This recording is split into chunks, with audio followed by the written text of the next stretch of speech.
चलिए आगे बढ़ जाते हैं, दिल्ली एनसीआर का जिक्र करते हैं। दिल्ली एनसीआर में एयर क्वालिटी इंडेक्स की अगर हम बात करें तो ये काफ़ी ख़राब है, काफ़ी पुअर कैटेगरी में, गंभीर श्रेणी इसे मान सकते हैं।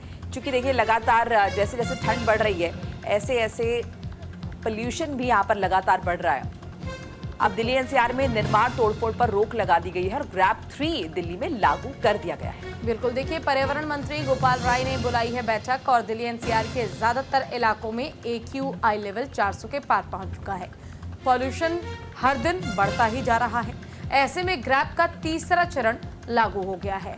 इसके तहत निर्माण और विध्वंस से जुड़े कार्यों पर पूरी तरह से रोक रहेगी। निर्माण सामग्री को ढोने वाले वाहनों पर प्रतिबंध रहेगा। साथ ही वाहनों की गतिविधियों पर भी प्रतिबंध लागू किया जाएगा। सीएम आतिशी ने दिल्ली में 5वीं तक के सभी स्कूल अगले आदेश तक बंद रखने के आदेश दिए हैं। स्कूलों में ऑनलाइन पढ़ाई जारी रहेगी। तो देखिए ग्रैप 3 की पाबंदियां लागू हैं। पर्यावरण मंत्री ने बैठक बुलाई है। दिल्ली एनसीआर में एयर क्वालिटी काफी गंभीर श्रेणी में है, गंभीर कैटेगरी में है और इसीलिए फिलहाल निर्माण कार्य पर रोक है, तोड़फोड़ पर रोक लगा दी गई है ताकि प्रदूषण जिस तरह से बढ़ रहा है। देखिए उत्तर प्रदेश के बाकी जिलों का हमने जिक्र किया है, यहाँ पर आप देख रहे हैं फॉग बढ़ रहा है, लेकिन जब दिल्ली एनसीआर की बात करते हैं तो यहाँ पर स्मॉग की स्थिति बन जाती है क्योंकि फॉग के साथ जब पोल्यूशन मिक्स होता है तो वो बहुत गंभीर हो जाता है और वो स्थिति दिल्ली एनसीआर में बनती हुई नजर आ रही है।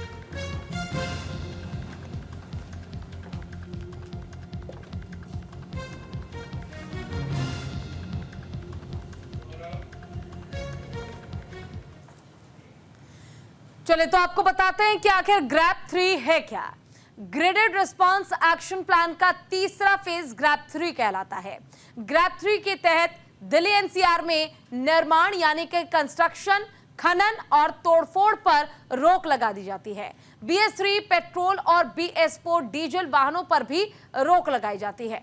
दिल्ली, गुरुग्राम, फरीदाबाद, गाजियाबाद और नोएडा में रोक लगाई गई है। सभी मीडियम गुड्स व्हीकल पर भी रोक लगा दी गई है। मशीन से सड़कों की सफाई करने के निर्देश दिए गए, पानी का छिड़काव करना होगा और ग्रैप 3 के तहत साफ तौर पर यह कहा गया कि जितने भी निर्माण कार्य हैं इस पर ब्रेक लगाया जाए अगले आदेश तक। यानी जब तक अब अगला आदेश नहीं आ जाता तब तक ग्रैप 3 लागू रहेगा।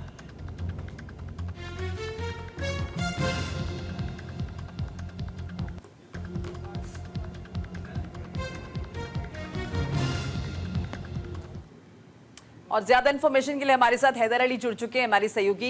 हैदर, प्रदूषण की शुरुआत तो हो ही चुकी है और धीरे धीरे ये गंभीर श्रेणी में भी जा रहा है। ग्रैप 3 की पाबंदियां लागू है, क्या कुछ इन्फॉर्मेशन आपके पास है, साझा कीजिए। किया गया है कहीं ना कहीं एयर क्वालिटी इंडेक्स की गंभीर श्रेणी में जाने के बाद किया गया। हालांकि ये पहले से भी होना चाहिए था क्योंकि इसकी जो स्थिति है एयर क्वालिटी इंडेक्स से वो लगातार खराब श्रेणी में पहुंच रही है।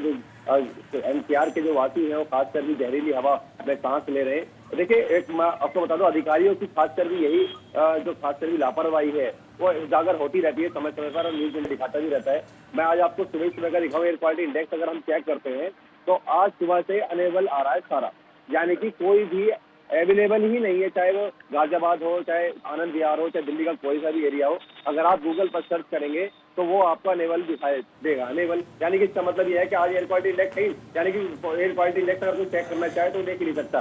तो ये कहीं ना कहीं लापरवाही है।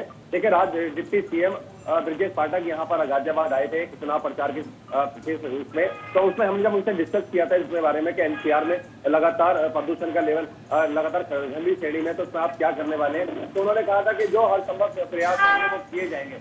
लेकिन दरअसल अगर देखा जाए तो अधिकारियों के द्वारा कोई भी एयर क्वालिटी इंडेक्स खासकर भी जो लोगों को सता रहा है, लोगों को जहरीली हवा में रहने के लिए मजबूर कर रहा है, उसको कम करने के लिए कोई भी कहीं ना कहीं जो आदेश देने चाहिए, जो आदेश दिए भी गए थे उस पर पालन नहीं करा पाए। तो ऐसे में अधिकारियों की खासकर भी लापरवाही है। जो आज गाजियाबाद वासी या दिल्ली एनसीआर के जो लोग हैं वो दंश झेल रहे हैं इसका, और यही वजह है कि आज कहते हैं फॉग है, फॉग के साथ स्मॉग भी है और ऐसे में गंभीर श्रेणी हो जाती है। ग्रैप 3 में जो लागू किया गया है, निर्माण कार्य लगातार चल रहा है। गाजियाबाद में निर्माण कार्य में अभी की कार्रवाई नहीं की गई है। फैक्ट्रियां गाजियाबाद में बहुत सारी हैं जो जिससे प्रदूषण होता है, जिससे धुआं निकलता है। गाजियाबाद में हाईवे है, हाईवे पर लगातार जाम की स्थिति बनी रहती है। गाजियाबाद सिटिया, आनंद विहार है, अजय विहार है, इसके आसपास जितने भी क्षेत्र है यहाँ पर जाम की स्थिति बनी रहती है। तो ऐसे में रोड इवन का भी इनको फॉर्मूला जो है दोबारा लेकर आना चाहिए था, ताकि जो स्थिति है उनको काबू किया जा सके अभी से ही। क्योंकि जो लोग हैं वो खासकर भी त्रस्त है, सुबह सुबह स्कूल जाने वाले बच्चे हैं वो ज्यादा परेशान है, मॉर्निंग वॉक पर निकलने वाले लोग परेशान है, दमे के मरीजों की लगातार इजाफा हो रहा है, प्रेग्नेंट महिलाएं जो है वो अपने घर में पैक हो चुकी है, वो बाहर मॉर्निंग वॉक पर निकलने के लिए वो नहीं आ रही है, खिलाड़ी जो है वो मैदान पर नहीं आ रहे। तो ऐसे में जो स्थिति है वो बहुत ज्यादा गाजियाबाद वासी दिल्ली एनसीआर वालों के लिए बहुत ज्यादा खराब है। मजबूरी में लोग नौकरी करने जाने वाले होते हैं, वो नौकरी करने के लिए जाते हैं। चलिए ठीक है, आपका बहुत बहुत शुक्रिया शुक्रिया इस तमाम जानकारी के लिए।